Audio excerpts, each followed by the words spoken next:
Hello and welcome to Makers.dev episode number 73. Why does it say there are 5 people in the room? Where do you see that?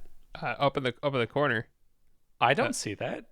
We might have some surprise live listeners. Okay, cool. Right before I hit record. You're welcome. Throw this bomb. You clicked record and it went from 2 to 5 people on the little. Oh, there it is. Yeah, it says 5. Okay, well, hello, live mystery listeners. 3 people, whoever you are. Hello, you're seeing our episode live. All right, cool. Chris, how's it going? It's going pretty good. Cool. How are you doing? I am doing great, particularly because I very rarely do this, but there was an error in the potential error in the way that we published this episode. So I pulled up transistor.fm, the best podcast host you can get for all your podcast hosting needs, by Justin Jackson and somebody else, so I don't remember. I, as part of debugging, pulling that up, I saw our subscriber numbers and total download count. We have, estimated by Transistor, 71 subscribers, which is so many people. That's like the idea right now that I'm talking to a room of 71 people, and they're all like in their own little bubbles of like doing yard work or driving or whatever else. But like, that's really cool. Like, right? It sort of feels like I'm just talking to you, but like in a very real sense right now. We're talking to a room of 71 people, and that's a lot. It's just really cool. Yeah, and that's just subscribers. We have about twice that amount that actually download it every week. So, yeah, that's cool. It's not, I mean, in the grand scheme of things, it's not huge, right? By internet numbers, it's kind of small, but by actual people numbers, it's pretty big. So, yeah, thanks, everybody. That's a game that, like, I want to make sure that I'm getting right now, though, because, you know, I could see being in a place where, like, we get 100,000 subscribers, and we're like, oh, yeah, but we don't have as many as this other podcast, and the other podcasts have, like, 1 million subscribers. Like, no, I feel really good about 71 subscribers. That's a lot of people. The total downloads number, 7,679. That's also just, like, astoundingly large. If you divide that number by 24 hours in a day, that's 320 continuous days of human attention. Now, granted, a download does not equal a person actually listening to it, and it's like multiple times speed, and people cut out the blanks and everything. But like, that's really cool. And that's not including YouTube numbers, which like on YouTube it's much lower. But it just feels really cool. Like, I maintain that this is a thing that I would keep doing even if no one was listening, because it's very valuable, I think, for each of us to have this weekly check-in, which I'll get to later. I have a fun thing to mention about that. And the fact that the idea that like there are other people listening to it and like connections are being made and like people tweet about things that we say, it like, this is so cool. I'm so happy we're doing this. Podcasting is a really neat thing. Yeah, when I was at MicroConf and I talked about the podcast, I said something like, during COVID, we started talking and then we just decided to start recording it, which is kind of how it felt like it went. And yeah, so like even if no one was listening, I think we would still do it, which is awesome. And yeah, it's a neat reminder for us, and it's also, I think, hopefully useful to people listening to hear what we're going through. So yeah, cool. Let's keep doing it. Let's keep doing it. And thank you to our 71 subscribers for keep doing what you're doing, and reach out to us. Like, we're real people. Oh, I just got a package delivered in my room. You would know that if you were watching the YouTube version of this. Oh, if you don't know, if you're only listening to the audio version, we have video versions of all of our episodes, and at some point I'm going to cross-link those two, but that has not happened yet. Cool. That's that. What did you get up to this last week? So this week was mostly a personal week. I went to my brother-in-law's wedding, so my wife's brother's wedding, in San Diego. So that was really cool. We took the kids, and they were the ring bearer and the flower girl, and it was very cute, and everything worked out, and they got married, and it was a good wedding. So that's mostly what I did. Yeah, we are all a little bit sick, but we had non-COVID colds beforehand, and they just never kind of went away. And so that was not great, but it went as well as it could have. You know, traveling with kids is always a little stressful, but yeah, so that's mostly what I did. Just before that, I finished my machine learning final for my master's.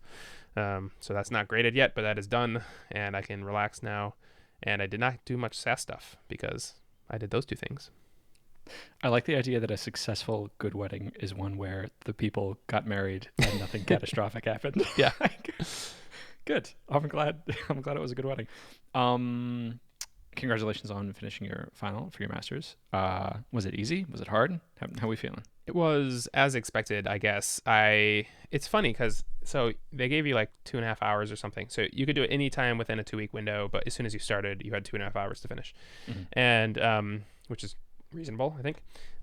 And it's funny because I'm like 2.5 hours. That's such a long time. I can do whatever I want. And it was like 5 questions long, and each question was multiple parts. And by the end, I was like, I don't have enough time to finish. Like Huh. 2.5 hours goes by really, really fast. I think I did really well on 2 problems. One problem I think I did okay on. One problem I wasn't quite sure about, and one problem I think I bombed. And so, yeah, if that is actually the case, then I think I'll get at least a B in the class, hopefully nudging toward the A minus if they curve. I don't think I'll get an A because I really didn't answer one question correctly. I think, Okay. but that's okay. I'll take that. A minus, B plus. Yeah. I'm getting flashbacks to a midterm I took in a genetics class in college where the very last question was this question where you had to figure out the types of it's been so long since I've taken this class, I'm going to figure out all the terms. You had to figure out the genotypes of this whole family tree given genotypes of specific members of the family tree and like the recessiveness and the heterogeneity of those people. And I knew I didn't get the right answer because it sort of like self-validates itself. Like you can, after you've solved it, you can like work backwards and make sure that you get the right answer. And I knew I didn't get the right answer. And the rest of the test was fine. But I got to this question with like half of my time left in this class. And I started on it and I was like, oh, it's clearly this thing. And I started and then, I used up 20 minutes and I double checked it and I was like, oh no, that's obviously wrong. And so then I started from the beginning again with a new assumption, and then I got to the end of that in like another 15 minutes and it was still obviously wrong. And the teacher was like, all right, time's up, but if you want extra time. And I was like, phew, you can move to this other room. So I was like, yes, absolutely, I'm gonna move to the other room. Like, I will keep working on this until it self-validates. And I think I tried it like 1.5 more times until she was like, that's like, I have to go, like, Yeah. you're done. And because of that question, I can trace back like that question dropped that test from an A to like a B minus or a C plus or something. And then because of that, my grade in the class dropped from an A to a B. And it's like one of the most frustrating memories I have in my entire university career of like that question. Like, oh, it's so, and I think we got it back afterwards and I looked at it and was like, oh, it was like this, this was the mistake I was making. And I skipped over that when I was doing this thing, but like I would have eventually found it given enough time. And I don't know how to feel about that. Like I knew the information and I knew, like if I was working on this in the real world, I would have kept doing it until I got it. And you could make the argument like I should have known the information well enough to be able to solve that in that amount of time. But I don't know. I kind of wanted to be rewarded for my determination of like I would have kept going. Like I would have gotten it. How do you feel about time as a way to differentiate students in grading? Yeah, this brings up a good point and actually ties into business and SaaS and stuff too, which I forgot about. So yeah, I felt similar on the question that I totally bombed. I did it and it was like super easy and I was like, great. And I did it and then went on and then went back to review it with about a half an hour left in the test. And I went like, oh, that was too easy. I did this wrong. And I realized what I did wrong. And I did not have enough time to fix it basically. And so I got like, hopefully I got partial credit, but I by the end of the test, I was like, I know the answer should look like this general shape. Mine doesn't. So I know I did it wrong, but yeah. And so, yeah, when I started the master's, I was like, I've done college before. I know a lot about learning now. I should be able to learn whatever I want to and just be fine on the tests. Like I know the type of questions they're going to ask, so I should be able to work backwards and given enough time, which is kind of the kicker here, I should be able to do just fine on any of the classes. Mm-hmm. And it brought back like when you know something, so the professor, he knows everything, right? And he would be like, this is the setup or whatever, so it's a pretty simple derivation to do this. And in my mind as a student, I'm like, that's not a simple derivation. What are you talking about? And he has all this built-in knowledge. And it brought me back to the beginner's mindset, which is super important. Like me, as like I teach a lot of React, right? I'm starting to teach some AI stuff. It's really important for me to remember that, like as a student, you forget a ton of stuff. And just like you said, give it enough time. Sure, I could have figured it out, right? I even knew that it was wrong. and given enough time, fine. But as a senior dev, as a senior whatever, you have all this built-in knowledge that makes it simple for you to see the problem right away, and so you don't need enough time, you just know the answer. Anyway, it was just a really good reset for someone like me who wants to produce educational content, like to get into that student mind again. And so it's sort of an unexpected benefit of me doing the master's again. Just getting into the student mindset again, I think is going to help me be a better teacher of other things. That's kind of a rambly 3-part answer, but yeah, that's how I feel about that. This is a really good segue into something I wanted to talk about this week. I got a real world B minus in my Fileinbox beta when Brian was using it. For something like a quarter to a third of all uploaders, there was some sort of problem. Either like one of the streams didn't upload, or like it uploaded without audio, or it like didn't upload at all, or it uploaded the first 10 minutes, but it should have been like a half hour long. And I feel bad because I built him this thing to receive his conference talks. And for a lot of them, it worked really well. For a lot of them, like it worked as advertised. Like they go to the URL and it organized, and like if it was working, this whole process would have been so much easier than what he was doing before, and it's much more standardized. But it created a much worse experience for the people uploading it. Like I would just feel so demoralized and like untrustworthy of the tool I was using if I found out like, oh, the thing you just didn't upload. You need to like do your half-hour talk again and re-record it. Like that would feel terrible. Brian had a really positive silver lining on this, which was like from his perspective, he kind of got a dress rehearsal from them for free, which makes the final product better, which is a really positive framing, but also like if that's what he wanted to do, I'd prefer that he chose to do that intentionally as opposed to like that my tool failed. And so I'm seeing this feels like a direct analog of what I'm trying to get at of like, this is a real world B minus, and I now have time to allocate towards this to bump it up to an A by figuring out all these edge cases of like, okay, well, the audio stream dropped because of this, and so I can fix it in this way. And, you know, this one dropped off because the person was trying to record in 4K and that filled up the intermediate buffer. And so I just need to enforce that that's lower resolution, and I can fix that so that the next time I take this test and I have a bunch of conference talks recorded and uploaded, hopefully all of them succeed. Maybe only one of them fails in some new interesting way, and I'd fix that.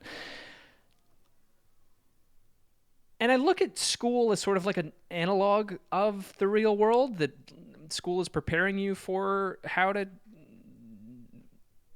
do this sort of real project. And so I kind of wish grading was more along the lines of like project-based, and you can put as much time into it as you want.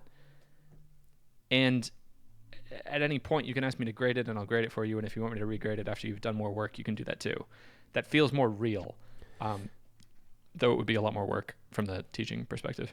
Yeah, so that's why in computer science classes, not necessarily, because not that it would be more work. So that's why I really like the deep learning class, because it was just like that. So there was an automated grader, which is why CS classes are nice. And at any point, you could upload your code and say, grade me, and it would give you a grade. And I think you got a maximum of 5 tries, so you can just like spam the grader. But yeah, like for that, like you could put as many hours as you want, and you get an immediate feedback, you know, up to 5 times. And that felt a lot more real world to me. This class was a theory class, mostly math. And so like basically you know how to do it or you don't. Or or you know how to do it within 2.5 hours, or you don't. And so yeah, it's not the type of class or learning that you can do that for, which is why I don't like it as much. I like the deep learning class more, but yeah, and I always when I was doing my bachelor's too, I always liked classes that rewarding effort is not quite right, but yeah, rewarding, like the more time you spend and the more diligent you are in trying to do the thing, the better grade you got. They're mostly project-based classes were like that. And yeah, I tended to like those better as well.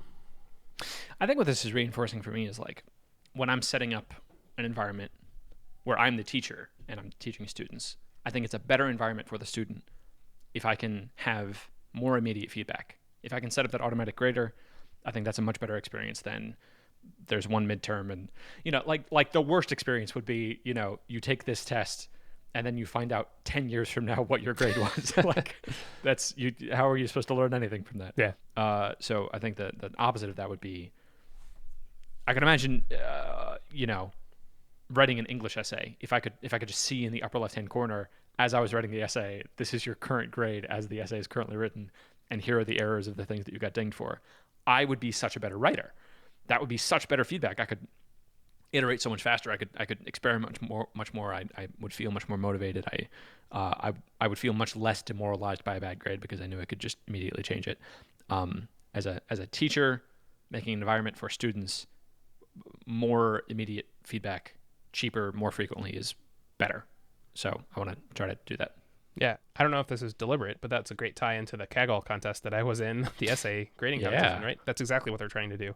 They're trying to basically make AI-based tools that provide more instant feedback to people, mostly for lower income students who don't have the same resources as can't hire a personal tutor, for example. If you had an AI-based tutor, then you could kind of democratize access to everyone.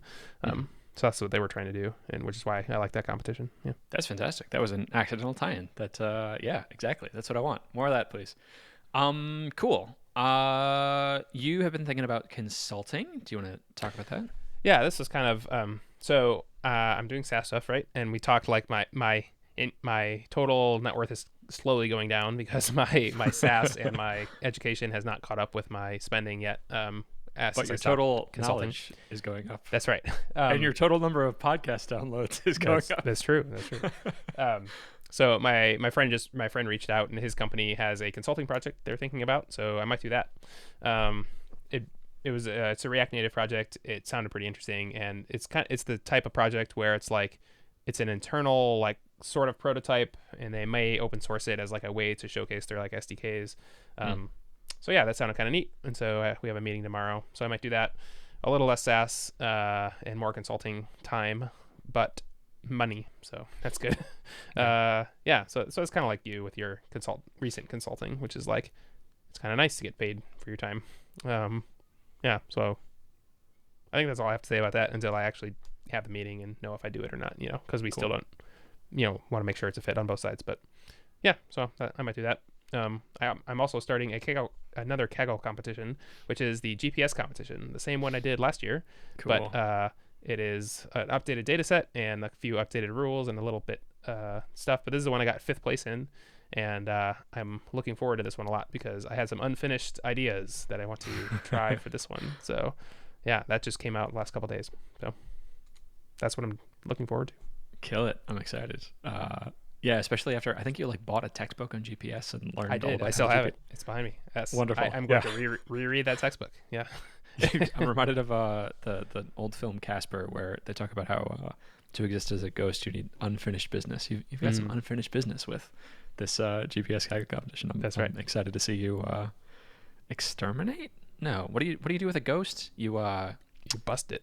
Exercise? You bust it. I'm excited to see you bust this ghost of. That's right. I was reminded also of I can't remember if we talked about this on the last episode, but we're both sort of in this position where it makes sense for us to be investing long term in SaaS, but also if the right sort of consulting job comes up, it's really difficult to say no to because it's a nice immediate influx of cash. I was trying to think about how to balance that of how do I. It's much more immediate feedback doing the consulting job. I know exactly what the work is, and then I do the work, and then I get the money.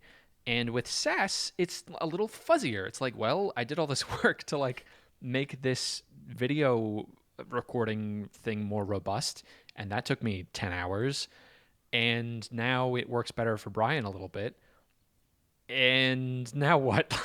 Presumably in the future, this is going to lead to more customers because I fixed this bug. I'm not going to get as much churn, but it's much longer term work. It's much more delayed gratification, less immediate feedback. And I was trying to come up with a way to quantify and sort of estimate how should I be estimating how much I'm making per hour on that sort of work. And I think it's a lot. I think it's because if you think about how much is $100 an MRR worth? Well, it's at least worth $100 because you're going to get that in a month. And it's kind of worth the LTV of the customer. If your churn is 6%, I think you divide the LTV by, oh no, you get LTV by dividing. You divide by the churn. Yeah, your yearly amount by the churn. So let's say it's $100 a month, which is, $100 divided by churn. So 100 divided by 0.06 is $1,666. So it's $100 in MRR is kind of worth $1,600, but it's also kind of worth 3 times that if you're doing like a 3x multiple. So it's like a lot, like somewhere in the neighborhood of, I don't know, $5,000. If I'd like to get this math clearer. I didn't know I was going to talk about this, but it was a perfect tie-in. Go ahead. I think you're complicating it by dividing by churn. It's you take $100 MRR customer, you multiply by 12 for a year, and then SaaS multiples are like 3 to 5 to anywhere between 1 and 10. So 3 to 5 ARR. So 1,200 times say 4 or 5. So like $5,000 or so. Sure. Yeah, that's about right. Yeah, so say $5,000.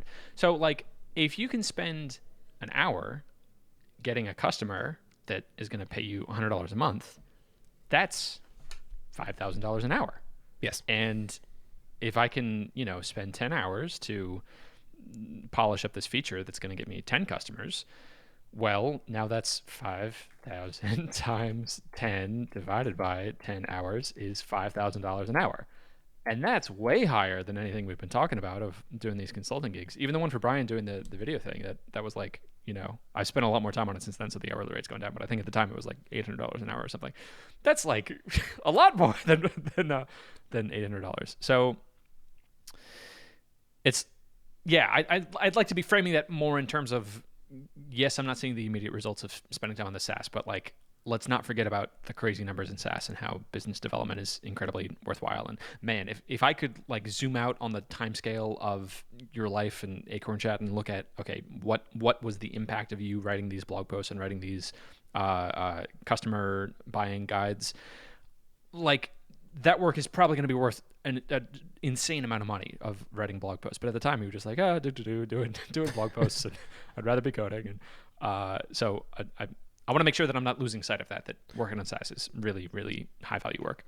Yeah. It's just deferred. Yeah. SaaS math is bananas. Basically, it's like, the real problem is that SaaS math can also go negative real fast. So like you could do something that you think is valuable, and in fact, it's just wasting a whole bunch of time, or it turns into like bloat, which turns customers, or like, so yes, you can have plus $5,000 an hour hours, but you could also have like, negative $100,000 an hour hours if you're not careful. So you still have to be diligent in like what you do and the direction and type and amount of work. But if you hit it right, you hit it really right. So it'd be great if I had more immediate feedback. Could you do an AI competition that shows me in the corner of my screen like how much my MRR is getting impacted by what I'm doing? That's interesting.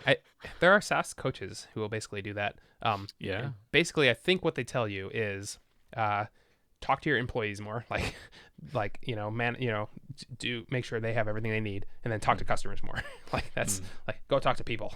That's basically what SaaS coaches will tell you to do. But which I'm not doing for Acorn Chat. So I know what the SaaS coach would tell me to do. And instead I'm doing Kaggle competitions while I'm waiting for the approval by the Slack App Store. I'm trying my hardest to do that. I've got Rachel on this new project of not new. She's been doing it for a couple of months now, I guess, of trying to get phone calls scheduled with people. And I think we've had like 3 or 4 out of a list of like 50 that that's like 10%. That's actually reasonable. It's just taken a really long time. But some of these people she's followed up with like 4 or 5 times. And then on the 5th email, they're like, oh yeah, I'll schedule a call. I'd like to be doing more of that. I think there's more opportunity for automated stuff of like, as soon as they've crossed some threshold of success in their account, then I'd ask them for a call or something. Cool. I would love to talk about a few things. First one is, because you were gone at this successful wedding last week, we only did co-working one day last week. Yep. And my focus tanked. It was like the before times of before Yeah. we did co-working. And I could feel it, and I could contrast it with doing the co-working of it. My brain was just diffuse. It was just off in the wind, in the breeze of like, oh, well, this is the thing I should be doing, but I'll just do this one other thing first. And oh, before I do that thing, I should do this other thing. And oh, I should really do this thing before this other thing happens. And then I'm just gone, and then I'm just floating around all day, getting stuff done, but it's just all little bits and pieces all over the place. And looking back at the week, like, I got so much done that was stuff that I needed to get done, but it was not focused work. It was not building forward Fileinbox in a meaningful way. And in weeks when we're co-working, I feel like I do that, and then also I get done the things that I need to get done. Like, I feel like more focus is better. I'd like to be doing more of the focus. When I'm more diffuse, it's just less efficient, and I'm all over the place, and I don't like it. So I strongly prefer the co-working. Please never do that to me again. Just kidding. I understand you have weddings. I would like to have better habits of having that focus even without you. And also, thank you so much for having this positive impact on my working life. I was going to say my brother's wedding is in a few months, so I'm going to do that exact thing again. But yeah, like I feel the same way. Like without co-working, I watch YouTube videos and get some stuff done, right? With co-working, I get a lot more done and also watch YouTube videos. Like I feel the same way. Like I feel like I goof off the same amount of time, but I also get way more stuff done. So yeah, it feels much better to do the co-working because it actually provides some structure. Yeah. I feel like there's some critical threshold of being distracted. Like when I'm on YouTube, that time can really slip into, it can go from 10 minutes to like 2 hours absurdly quickly. And so I think one of the things co-working does is like cuts that off at 10 minutes. And then the benefit I get from it between 10 minutes and 2 hours is not proportional. Like 2 hours of YouTube feels retrospectively like about 10 minutes of YouTube. I just like get more diffuse and get more distracted, and like it's much higher yield if I'm just going after like I'm looking for a video to do this one thing, and then I did that, and then I see this other video that's distracting, and well, I don't have time for that because I have to do this other thing, and then I go back to the thing I'm trying to do. So yeah, more focus is better. Next thing I'd like to talk about, I started listening to a podcast that is a really good podcast that I think everyone should listen to. Yep, it's these two guys who work on stuff. They started off their first episode calling themselves Makers.dev, and then changed the podcast name in the second episode.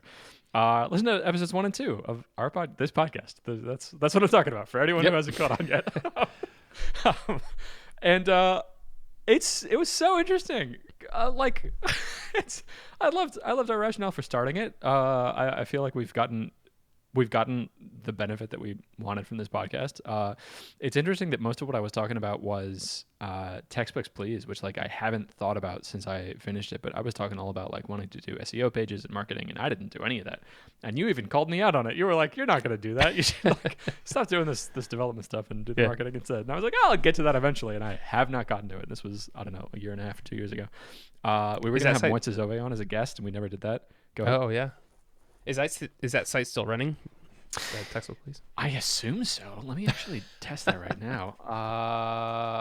I hope it is, because I built it on this infrastructure of like Harry Potter. If you wanted to test something on MicroAcquire, that would be. I don't know if MicroAcquire really existed then, but because you talked about maybe selling it, and you're like you didn't really know how to do that and whatever. That is a perfect MicroAcquire. Yeah, that would be good. This is partially working. It's only searching on Amazon. And also the landing page is awful. What was I doing? It just says search for your book, and that's what am I doing? I also don't know what traffic looks like for this. I'm going to give myself like a C for that. That's it's sort of working. Other things. Oh man, this was embarrassing. Episode 1.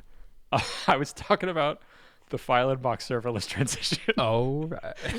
I was talking about it like, oh yeah, I'll get that. Like I won't do it this week, but I'll do that like next week or the week after that.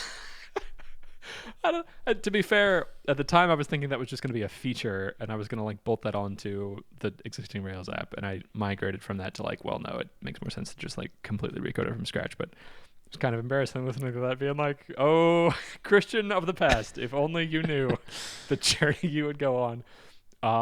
So that was funny.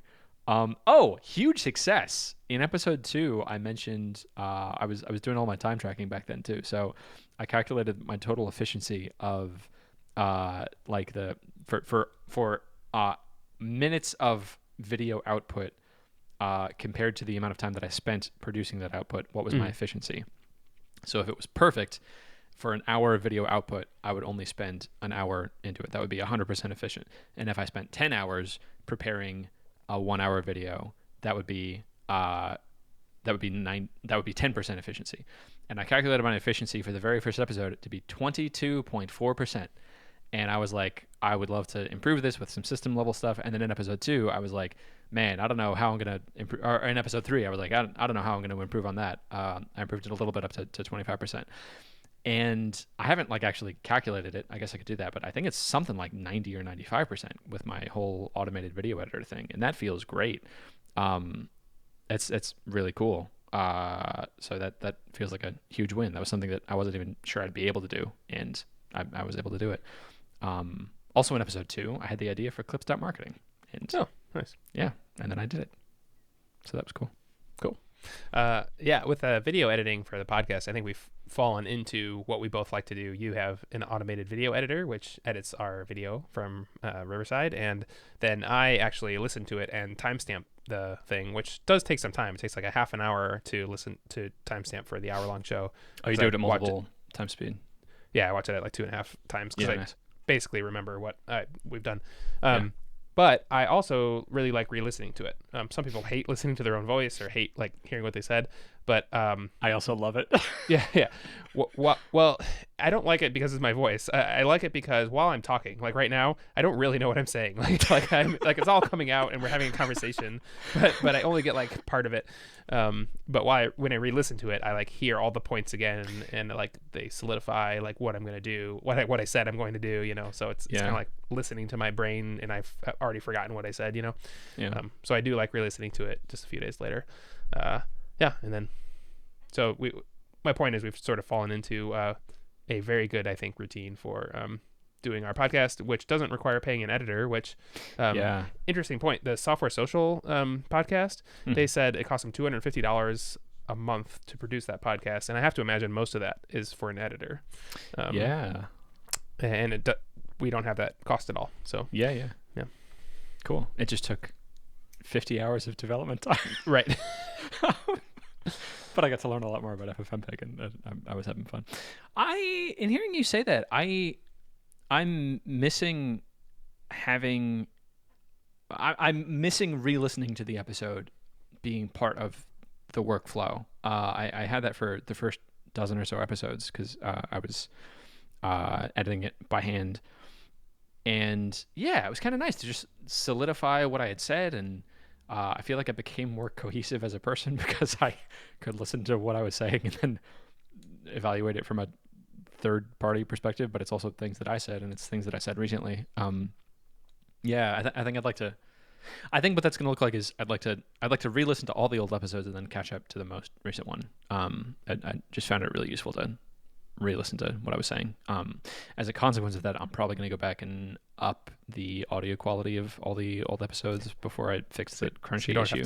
Don't have to hear about that. Yeah. That's going to be just for me. It's going to be better audio quality. And then in the future, like people are going to be listening to the episodes where we're complaining about the audio quality. Like, what are they talking about? This sounds great. If you ever get to this part of the podcast, this is what's going on. Was there anything else I wanted to say about that? I spend way less time on YouTube now than I did in episode 2. I was spending like 4 hours a week on YouTube, and it's much less now, but I should have looked this up. I don't know how much less it is. Feels like about an hour, but I don't actually know. That's crazy because I spend about an hour a day, I think, on YouTube, and that is less than before. Yeah. I spend a lot of time on YouTube, but it's not what I would categorize as YouTube time. Like when I say spending time on YouTube, that's like wasting time on YouTube of like I've fallen down a rabbit hole and I'm just sort of entertaining myself. Okay.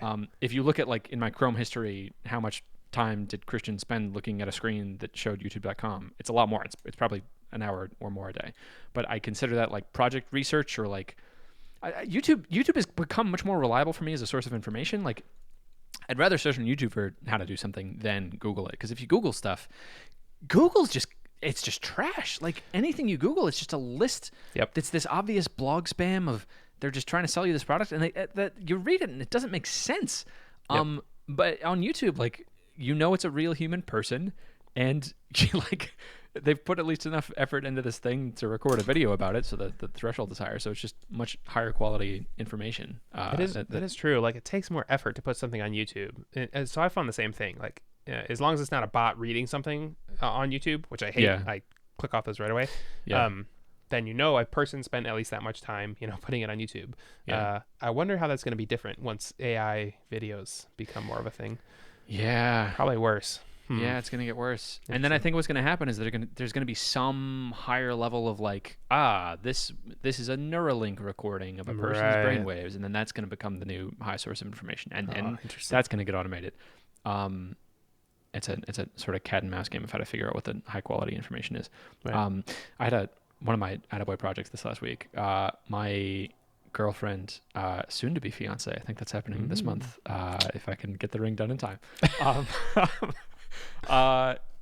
She inherited a cockroach problem in the condo that she moved into, built in the 70s. And she's hired exterminators and looked at all sorts of ways to fix it. And like, we're doing all the things she's supposed to do of like not leaving food out and cleaning up. And it's still a problem. The exterminator comes and just sprays the baseboards and then leaves. And then we find a few more dead cockroaches, and then it's right back to how it was before. Some days it's like, 3 or 4 cockroaches a day that we'll find between dead and alive. Yeah, it is gross. And so I went into my super ADHD mode one night and was like, I should learn about cockroaches and how they work. And man, anything you want to know about cockroaches, I feel like I'm like a basic to intermediate level exterminator right now, specifically about cockroaches. I can tell you all about their life cycle. I can tell you all about the best way to kill cockroaches. It's really interesting, actually. They have this huge genome, so they can become resistant to any individual pesticide you're using. So you're supposed to use multiple in the same way that you would use like multiple antibiotics at the same time. Interesting. And there's like, you don't want to just spray in the baseboards because they love spaces where they're like crunched together between two spaces. They really love when their belly and their back is touching something. So any little crack between your cabinets or between like the dishwasher and the wall. So what you do is you put little nuggets of food. The gel is the best, and you squirt that in between those things like every 12 inches, and you want to do like a lot of things because they don't like to share food. They'll fight each other off, and then the gel they bring back to their nest. And then this is kind of gross. Cockroaches are really resourceful. I have so much more respect for them. Like they're survivors, man. They're going to get through anything. Yeah. One of the things they'll do is if a cockroach dies, they will eviscerate it and eat its guts to like save on food. Nice. Yeah, and then also as a cockroach is dying, independent of whether or not it's dying, it poops, and then the young ones eat the poop, which like that's a pretty good strategy. Like you're gonna have food for the young. It's kind of gross, but like as a design for a survival of a species, that's a pretty resilient way to do it. The adults are going to be around and they're going to be pooping, and then the young ones are going to eat it. And then as one of the cockroaches is dying, it vomits. So if you get this particular kind of poison, which doesn't kill them right away, they go back to the nest and they poop some of it out, and then they vomit, and then they die, and then it gets eviscerated and eaten. And so then that has the secondary effect of all the ones that eat all of that stuff, they all die. And then a tertiary effect of like all those die. Right. And then if you're doing that in combination with these 4 other things, there's like a powder you can get, borax, and there's another type of powder. And there's there's a hormone disruptor where you crack it and it's this hormone that only cockroaches have the receptor for this hormone. And then it makes it so that they can't produce the chitin to make their shell when they molt. So they die. And that's like another way so you do like all of these things at once. And I found out all of this from a like 5-hour YouTube binge of like watching all the YouTube videos about cockroaches. And I felt like Neo in the Matrix when he's like, I know Kung Fu. Like that's what YouTube is. You like any skill you want to learn. It's really high quality information where you can tell like there's a sense of watching the video of, is this person genuine or are they just trying to sell me something? a lot of the videos that I caught onto were like these really uh like harsh, like unpolished, like northeasterners who just felt like they've been steeped in this world of Right. exterminating. Like you can tell they just love it. And they're talking trash about the exterminators that just go through and spray on the baseboards. And they're like, here's what you actually need. And like, this is the best spray to use. And it's like terrible video quality. And like, uh, I learned like, it just smells like authenticity. Yeah. And then the information you get from that, if you can watch multiple videos that are all pointing to the same thing, like specifically that gel, like every YouTube video I watched that felt authentic was all saying like this is the gel to use. Then uh, how else can you get that level of education other than like a master's degree or something? It feels like a really good meta way to absorb information.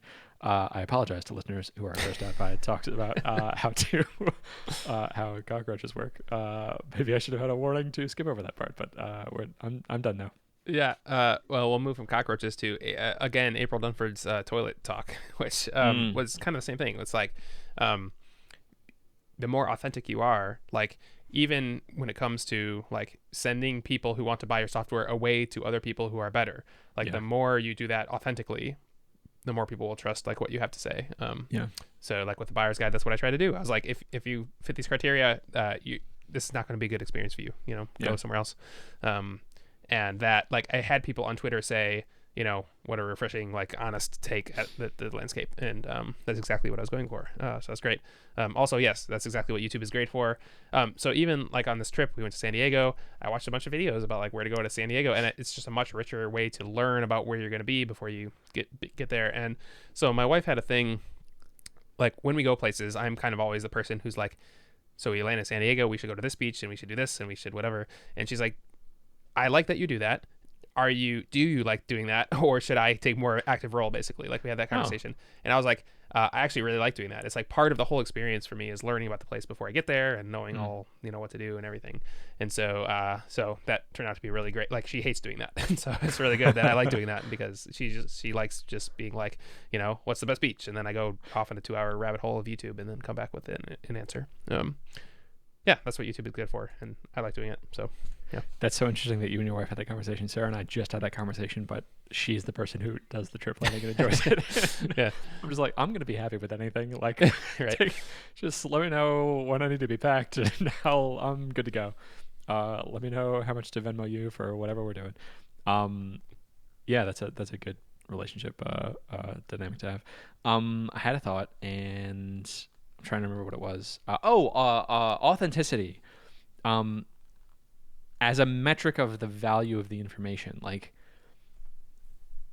it's surprising to me that in watching these videos about extermination, I found myself gravitating towards less polished videos because exterminators aren't good at video production. So like Right. the video quality is bad and the audio quality is bad. And there were some videos that were like the top 10 baits to use, and it was really polished, and it was this robot voiceover announcer, and it was like these animations and stuff coming in, and those were the least authentic videos, but arguably a much better video, much clearer, and like there was a script, and there's nice clear animations, and there's links in the description, and those videos had much more views, but it was a worse video. So the same sort of thing I think I'd be gravitating towards for vacation videos of like learning more about a place. I would trust so much more.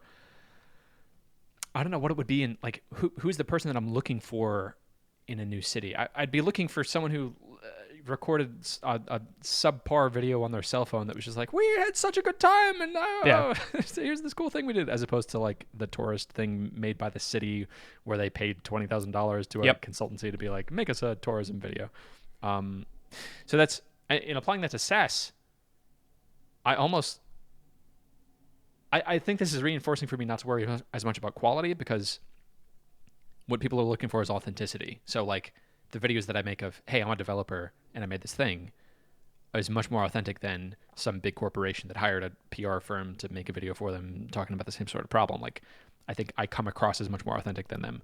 And, I think like the way I'm recording this podcast is very authentic. Like I have an Amazon package laying on the ground in the background, like this messy plastic bookshelf. like, like I would like to think that I'm coming across as authentic because I'm not trying to sell you anything. Like I don't have an agenda. I'm just chatting with you. So I think that's lowering my threshold of, in producing marketing material, it can be better to be more authentic. Like I don't have to worry as much about having something as polished, because when I'm looking for things, I prioritize authenticity above polish. Yeah. Yes. And when I was like looking for like beach videos and stuff, yeah, I liked the ones showing people having fun on beaches. I did not like the ones that were obviously overproduced by cities or whatever. Yeah. So same thing. Ironically, I'm also into photography, and so there it's exactly the opposite. Like if someone has a poorly produced video about cameras, like I question whether they know what they're talking about. Sure. So yeah. So you just have to know your audience, I guess. I guess that's the way to sum that up. And you kind of have to know your content producer. Yeah, because yourself. I agree with you. Yeah. If it's someone editing, if it's someone talking about camera equipment, an authentic person who knows their stuff about camera equipment is going to have perfect lighting, and they're going to it's going to be framed well, and that's what I'm looking for in that. Versus an authentic exterminator is going to be a shaky, terrible quality, terrible audio cell phone video. And an authentic person having fun on the beach is going to be like, the audio is going to be bad and it's going to be distracted and like maybe edited like an iMovie with those cheesy iMovie things. Yeah, that's so interesting. I've never thought about that before. It's you sort of have to tune into what authenticity looks like depending on who the content creator is of who you're trying to learn from. Huh. Yeah, that's cool. And we're not trying to say we're not trying to say be authentic when you're not. Like I think we're just trying to say be authentic and don't try to be someone else. Like don't strive for crazy good audio quality or video quality if that's not your brand, right? Don't worry about it. Like do what makes you. Yeah.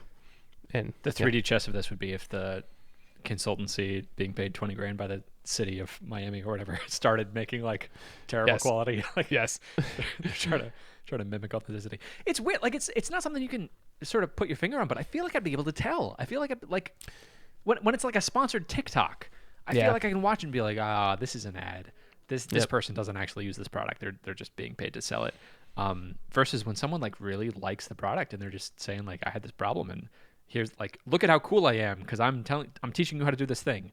I don't know that I can define what that is, but I feel like I can just feel it of like, are you being real right now? Yeah, and so, sometimes it's even like, so if you remember the Dollar Shave Club ad, the first one that came out, that one was really well produced, but it was like such a weird commercial. Like you knew exactly what they stood for and everything. And so that's an example of like they were super authentic while being super high polished. Yeah. But it wasn't high polished in like a corporate way. It was exactly what they needed at the time. And so I think you have to pick your avenue that you're going to be good at and pick your avenue that you're going to be really authentic on. And I mean, I'm sure that ad took just tons of time and effort to like really think about. Mm-hmm. So being authentic doesn't necessarily mean you don't put thought into it either. I don't know. We're kind of talking in circles, but it's like, you gotta pay attention to what you're putting out there, I guess. Or maybe not. That's what we're saying too. Yeah. Like that's the most authentic thing. Prioritize being authentic and being honest, because that matters so much more. And there's gonna be things like I didn't plan for this Amazon package to be here. I didn't but as long as you're being honest about who you are and what you're doing, that's it's just gonna happen without you having to think about it.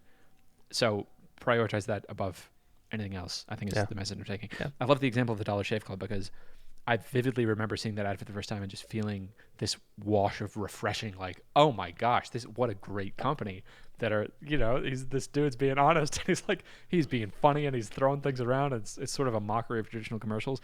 And then after that, there was this wave of commercials that were all trying to do the same sort of thing. Like there was a mattress ad similar to that, and I keep seeing them over and over. And they're all like, they're more interesting than regular ads, but it's not people being authentic and gritty and like dangerous. It's like, oh, they noticed that this Dollar Shave Club ad worked really well, and now they're trying to copy that format. That plays very differently in the same sort of way as like I could imagine a world where like our podcast gets super popular and they're like, we got to crack the code of how they did this. An Amazon package, it gets dropped off in the middle of the Yeah. recording. We got to schedule that to happen. Like, and then if you watched a podcast where that happened, it's going to feel weird. Like it's, if someone's pretending to be authentic, like that's even worse than if they were just trying to be polished.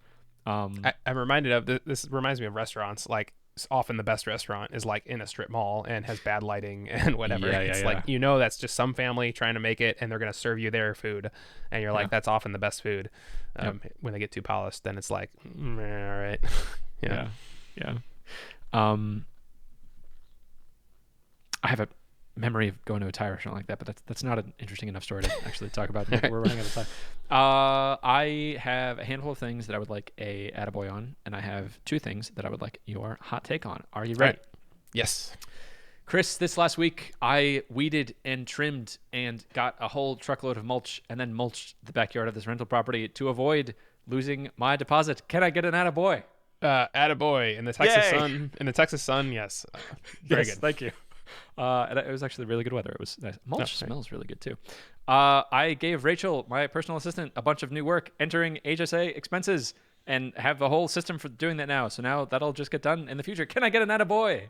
Attaboy. I won't ask the question, are you going to get more back on your taxes than you will pay Rachel? The answer is absolutely not. But it's important for me to do. This is a small tangent. I took a course. There's a video course by the author of I Will Teach You to Be Rich, Ramit Sethi, where he is talking about how he uses his assistant. And one of the examples he gave was he ordered a bunch of pairs of shoes. And then he texted his assistant to be like, can you return these 2? And I don't want to think about it. I just want you to handle it. And she was like, great, drop them off with the doorman and they'll be returned. And someone asked the question, okay, but like you're paying her a lot and she had to spend time doing that. And, you had to tip the doorman and there had to be like a courier brought to the thing. Didn't you lose more money than if you just thrown the shoes away?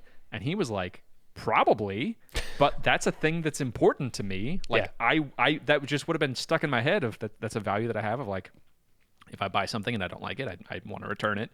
And that's a thing I wanted to get done. And like, it's just kind of a rounding error on the service. Like don't think about it that every single transaction has to make sense. Think about it at this higher level of like, for tasks in this category of it's something that you want to get done that's not worth your time to do, that you can outsource. Just get used to pushing that up and push it out to your assistant.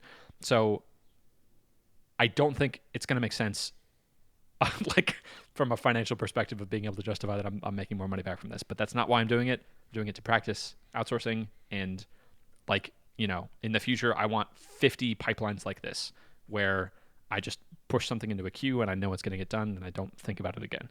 That's my answer. All right, well, double attaboy for knowing yourself and doing something. Thank you. All right. Yeah. 2 more things. I pushed forward my engagement ring project. I think the last thing I need to do this whole project is a microwave, which I'm picking up today. And my gosh, talk about YouTube binges of being Neo in the Matrix and figuring out a whole new skill. I know so much about Laws wax casting and jewelry making, and I bought a Dremel and I bought a polishers, and I know all about all the different kinds of polish and the ring pushers and designing the thing. And I have my test print on my resin 3D printer, and it's the right kind of resin, and I got the best kind of thing to cast it into. It's so much, and it's actually happening. Can I get it Attaboy? Attaboy. That sounds Thank you. Yeah. Last thing, I painted a fence, which is a project Sarah had uncompleted at her condo for 6 months, because painting's hard and it's messy and it's like dependent on the weather. And we knocked it all out in a single day, and it felt great. And we also assembled 1.8 of the 3 bookshelves we need to assemble, and we also assembled 3/5 of a shed. It's just the backing of one of them needs to be put on. I feel like I don't deserve this one as much, but can I get an attaboy? You get 1.8 attaboys for those 2 things. That's totally fair. That was you are fair and just in your attaboys. I respect the previous attaboys even more now. All right, 2 quick hot takes. This one's gonna be quick. I had the idea while I was driving that I would love, I may have talked about this before, a podcast host, but specifically for my own personal audiobooks. So like I've bought courses in the past and it's its own proprietary framework, and they give me a folder of a bunch of MP3s. And there's not really a good, like, I have apps on Android that I can drag and drop it to, but then if I delete it, I have to get it from my computer again. I think what I want is a site where I can go to where I upload my MP3s to the cloud, and it gives me a link that's a private podcast link that then I can add that to my podcast player in Spotify or Pocket Cast or whatever. And then that's my own private audio thing. And I guess I could just do this within Transistor. I could just make my own podcast in Transistor. Yeah. Actually, yeah. I think that's the end of the hot take. I think I'm just going to use Transistor and make a private podcast for myself. You could, or I know a site that does 3/4 of that, which is Fileinbox. And the only remaining piece is a podcast RSS feed on top of whatever is uploaded to a Fileinbox page. That's interesting. I don't think I would build that into Fileinbox, but I think the way I want to do this is to like rip out the file uploading piece of Fileinbox and have like self-hosted podcast.app or something. The better, less expensive for you way to do it is to, pay Transistor for private podcasts. I know that private podcasts are a thing that like they do, and actually I think makes them a lot of their money because that Justin Jackson mentioned that in a few different places that. So private podcasts are things like, company, a company wants to produce a podcast for all of its employees, for example. Mm-hmm. You could do that. You could do a private podcast for just yourself. Yeah. Do you think there's a market for this use case I'm describing of like, you have your own audio book or your own audio thing that you want to listen to, and like having your own Audible account, but it's for books that you have the MP3 to? I mean, I would ask why they aren't just on your phone, I guess. Because I got them from other places. Yeah. Like there's a course on personality that I bought, and the end product was a whole folder of MP3s, and I was like, how the heck am I going to play these MP3s? Like I don't have iTunes anymore. That's what I would have used. Yeah. I haven't done this for a while, but you should be able to airdrop it to your phone and then play it on your, depending on what kind of phone you have. Chris, I don't have AirDrop. You could Android drop it to your phone. I think I just need to chew on this more of like what the actual problem is, because there has to be a better way to do this. Okay, that's that hot take. Last hot take. I had someone reach out to me who is a listener of this podcast. If you're listening, hello. I hope I'm pronouncing this correctly. Giannis Larson, who's in, I believe, the Netherlands. No, he's not. Denmark. He's in a country similar to the Netherlands. It's geographically close to that. Denmark. Denmark. I follow him on Twitter. Yeah. Yes. Okay, Denmark. Yes. And he recently purchased ffmpeg as a service.com. Partially, I think, inspired by the episode we have about doing that. Separate to that, he has SaaS that he's doing that's front end to APIs, so that if you want to charge and rate limit for your API and you just want to focus on the technical part, he has a layer that he can put in front of your API that handles all that and then pays you. So he is looking at ffmpeg as a service to be like one of the test apps of like one of the first apps to use his main SaaS in front of it. And serendipitously, at the same time he reached out to me and he was like, hey, you haven't talked about this in a long time, and I just wanted to chat with you about this. And while he was messaging me that, I was working on making the thing I was building for Brian more generalized so that it could be ffmpeg as a service. So we had a call, and I was like, I'd love to work together on this, because like we're both thinking of the same things. And he was like, how would you like to work together on this? And I was like, I don't know. But if you just want to talk about it or something, that'd be cool. So that's currently where we are. We're just like bouncing back and forth, sort of working in parallel on the same sorts of things of just making ffmpeg more of a thing that can be used as an API. And I'm confident that like in a week, I'm not going to care at all about this. I'm going to be onto something else, and I should be more focused on Fileinbox instead of doing this. But for this hot take, for me and Giannis, I would like to hear from you what your thoughts are on ffmpeg as a service. This is something we've sort of talked about the last episode or two of like, if I made the thing I'm making for Brian more of a service, I have in my head this idea that like it could be a site where, this is sort of what Giannis is doing too, a site where like you build out landing pages of here's how you do this common thing that you would want to be doing in ffmpeg. Here's how you merge videos together. Here's how you crop them. Here's how you trim them. Here's how you extract the audio or mute it. And then at the end of that page, it says, okay, that was all how you do it in ffmpeg. Or you can just upload it here and have it done for you. Or you can call this API if you need to do this a whole bunch, and you can use this API. What is your hot take on ffmpeg as a service? Yeah. So I have two hot takes, one on that and one on working with people. So ffmpeg as a service first. There are undoubtedly some people or companies who will pay a whole bunch of money for very certain use cases.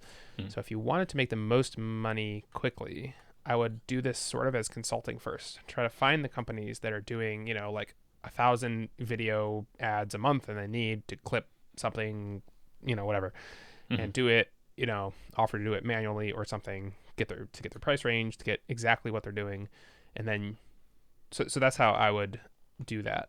If you just go in with an ffmpeg as a service, like very generic landing page kind of thing, it's going to be really hard to convert people because no one's looking for that, I think, or not enough people. People instead are looking for extremely specific things that are done by services now. So I'd find out what those things are looking for. And then eventually, after 2 or 3 or 5 clients, you'll find what is generic about it, and you'll be able to wrap that up. It may even be that it's more specific than just ffmpeg as a service, like it's like there's some really specific use case that people will pay a lot of money for. So that's my hot take about that. I would not make it a generic service at first. I would try to do consulting around it first, and find what people are doing. Quickly on that, yeah, that's such a good idea, and I feel like that's exactly what I did with Brian. Like, he had this very specific use case that was very valuable to him. That now that I've done that work, I just launched it on this platform, and then he can do it forever. So yeah, I think I really like that as an angle. If I can just find the little pockets of like, this media company has to make this type of video 1,000 times a day, and I can charge them an outrageous amount of money for it, and it's just like combining these four, anything that reduces to an ffmpeg command, plus whatever little extra stuff you need on the programming side. If I just treat this as a framework so that I can do those consulting jobs more easily, I think that's where I'm going to see the most success. And then if the end product is like, here is this web page that you have to log into, that then you upload your files in the browser, or you can call this API command if you want to do it that way, and then I do the edit for you, and then I deliver to you the final video, and I'm charging you $20,000 for this custom thing. But it was almost no marginal work on my end, because for me it was just writing another ffmpeg command in this way that I need it to work on my site. Yeah, that's a really good angle. That's a really good idea. Okay, I still haven't done the thing I said I was going to do last week of doing a Upwork job. Right. I think that's exactly what this will look like. I think I want to look for. I want a way to find people who are looking for repeatable, specific types of edits, and I'm probably going to find those on Upwork. Okay, cool. All right. Next thing you said about working with other people. Yeah, working with other people. So this reminds me a lot of. So if you remember back, I don't remember when it was, but whenever I was doing the soundproofing on my office, because I remember my office being a mess, I was going to work with someone else on something similar to Meeting Place, basically. She had this idea about a community-focused thing, and I had Meeting Place, and we were going to kind of work together. And instead of jumping right into like some co-founder agreement or something, we just decided to work together for a few weeks on this thing in a way that neither of us would feel bad if the other person like took all the code and ran, or took all the whatever and ran. We're going to spend a few weeks just seeing what it felt like to work together. And it turned out after a few weeks, like, she ended up joining another company, but it was like, it wasn't quite, we both didn't quite think it was what we thought it was. And that's exactly what I would do here. If you think in a week, like, you're going to be, not interested in pursuing this anymore, and you want to switch to Fileinbox again, like, do maybe some like open source work, or do like, you can still collaborate for a week, right? But just call it what it is. It's not like some co-founder thing starting right now. It's like, you're collaborating for a week, just see what happens. Both of you can benefit. If it turns into something later, which it might, then fine. If it doesn't, then you're sort of back to normal, and you have some interesting open source experience plus a new friend, basically. So cool. That's for anyone looking for a co-founder. That's what I would say. Like, get started in the relationship by doing some really low stake stuff where you maybe put some out in public, or maybe you do some stuff together. But if either of you walks away, no one feels bad. And do that for a little while. And if it turns into something great, and if not, you're kind of back to where you were anyway. And yeah, that's really good advice. And that's a perfect analogy to draw. I'll try to dig up the episode where you were talking about, it was a series of episodes, I guess, Yeah. talking about the potential partnership with that woman. I love how you're framing this of like start small, start low stakes, start, don't. I read this. I think it was either a book about dating or a book about marketing. It was talking about how like very similar sorts of problems. Yeah. When you walk up to a restaurant, they don't like when you're walking past the restaurant, they don't say, give me your credit card and I'll give you this plate of spaghetti. Right. They like say, would you like to see the menu? And then if you look at the menu and you're like, they say, would you like a table? And at each stage is like a little bit more trust and a little bit more commitment. And then, would you like an appetizer? Bring out the appetizer. I guess at that point, like you're going to order a meal. I mean, you could still, like, if the appetizer is terrible, you could be like, I want to see the manager, I want to leave. Right. Right. Right, But right. it becomes more of a social thing. Like, you have to involve a manager. Right. Yeah. Sure. At that point. Yeah. You don't start with, would you, buy this 10 meal coupon, you get one meal free. So you want to build that trust a little bit. So yeah, that does feel like what we're doing. Giannis and I, right now it's just sort of like a really chill, if either of us has a question about how the other one implemented something, like this morning he asked me a question about ffmpeg wasm that runs in the browser, like what the specific limitation of it is, and that feels great. And it's interesting because I think past versions of me would have felt sort of threatened by like, I'm the only one who can work on this and no one else, and oh, you're trying to work on this, no, I'm not going to help you at all, I'm going to sabotage you. And current me is like, this marketplace is so big, and even just that one little tweak of like, I'm gonna be more focused in the direction of being like a consultant and automating things for consulting jobs. We're completely different businesses now. Even though at its core, we both have this core piece that we're both gonna edit videos in ffmpeg with an API, but like, it's such a little marginal change to make two completely different things. I think that's a lesson I've learned also from you doing this research into the live chat stuff. Like, it just takes one little tiny thing to make effectively the same product so much better for a particular type of person. And even if you find yourself in a place where, there's another thing that's identical to you, that's targeting the exact same sort of person. Okay, well, you can tweak it just a little bit and like go after a subset of those people, or go after a slightly adjacent set of those people. So yeah, that the arrangement we have right now, I think, feels really good. No commitment, nothing has been signed. Probably no money's going to transfer, but it's fun.